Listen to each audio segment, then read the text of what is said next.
Testing lower extremities throughout the leg assessment. Note the leg active range of motion, muscle mass, and strength. To assess the vascular system, inspect the patient's leg, observe their skin color and hair condition.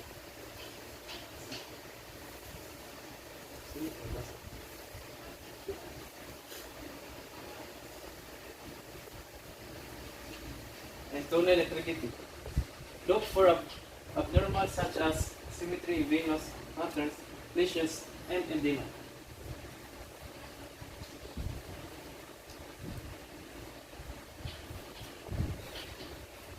Then using the back of your hand, check the temperature of the legs. From feet up, it should be warm and symmetrical.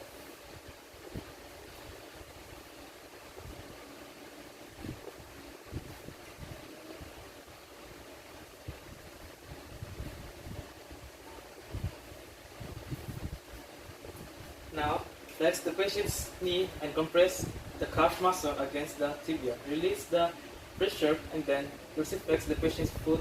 Neither action should cause pain.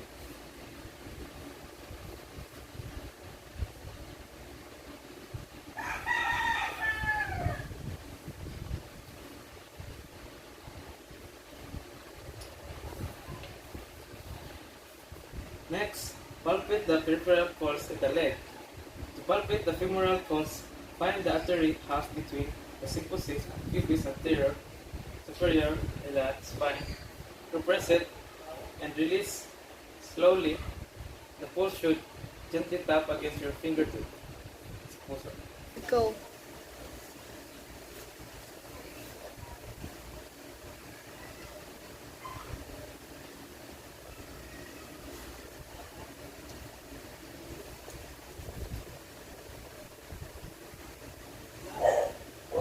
To locate the popliteal pulse, bend the patient's knee and feel for the pulse in the popliteal fossa.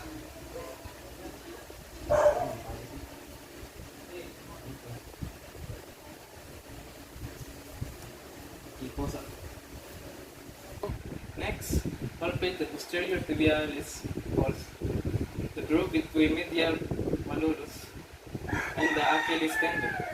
Assesses the Dorsalis pulse by palpating lightly lateral. Next, palpate the posterior tibialis pulse, the groove between the medial malleolus and the Achilles tendon. Assess the dorsalis pedis pulse by palpating lightly lateral the extensor tendon of the great toe.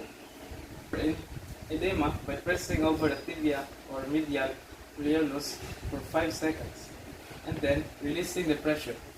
Normally, finger pressure does not leave an indentation or pit if it does grade the pitting on a scale from +1 for mild pitting to +4 for severe pitting.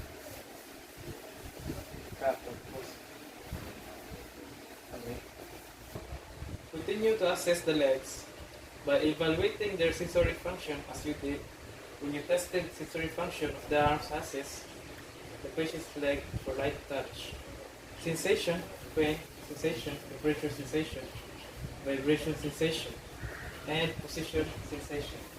The patient's motor function by assessing his deep tendon reflexes. First, test the quadricep reflex. Have the patient sit up with his leg relaxed, and dangling over the edge of the exam table. Raise one hand above the knee and tap his patellar tendon. And with the reflex hammer, lower the leg should be extended and quadricep should contract.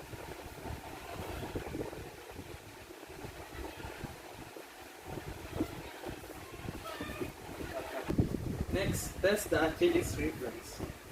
Have the patient bend his knee, rotate his outward and dorsiflex his foot slightly, then tap Achilles tendon with the reflex hammer. The normal response is plantar flexion.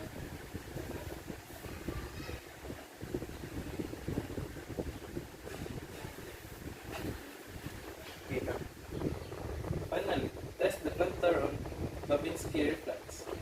To do this, stroke the lateral aspect of the sole of the foot, from the heel upward to the normal response plantar flexion. Don't do fanning or break toe this flexion.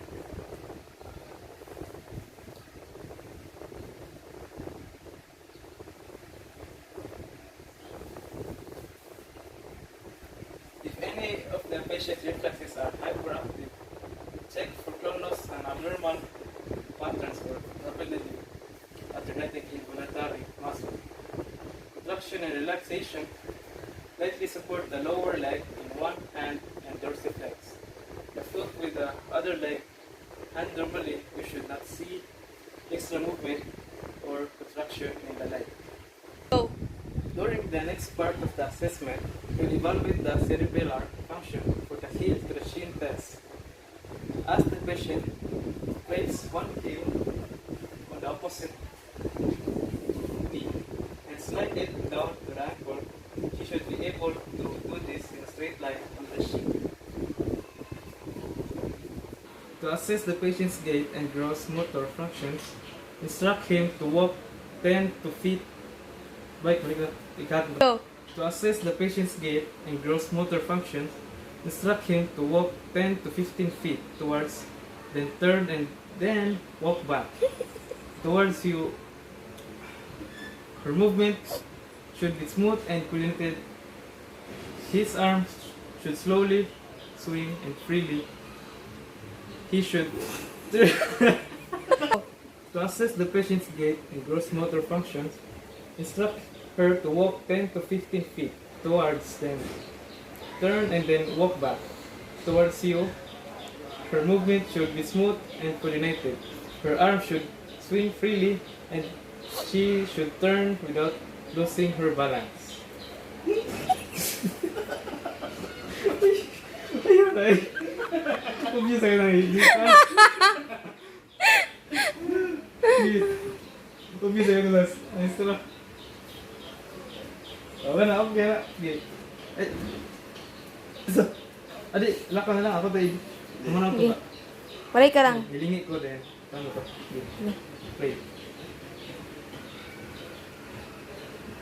Balik ko.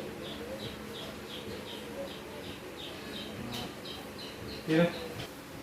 Next, now perform the Romberg test. Have the patient stand with her feet together, her arms at the side, and her eyes closed.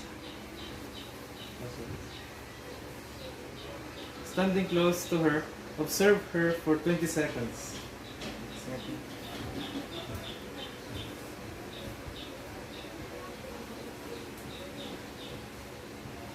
He may feel sway lightly but not lose her balance. This simple test assesses the acoustic nerve position, cerebellar function, and muscle strength. To assess the tandem walking, have the patient walk to toe in a straight line. He should be able to walk in a straight line without losing his balance.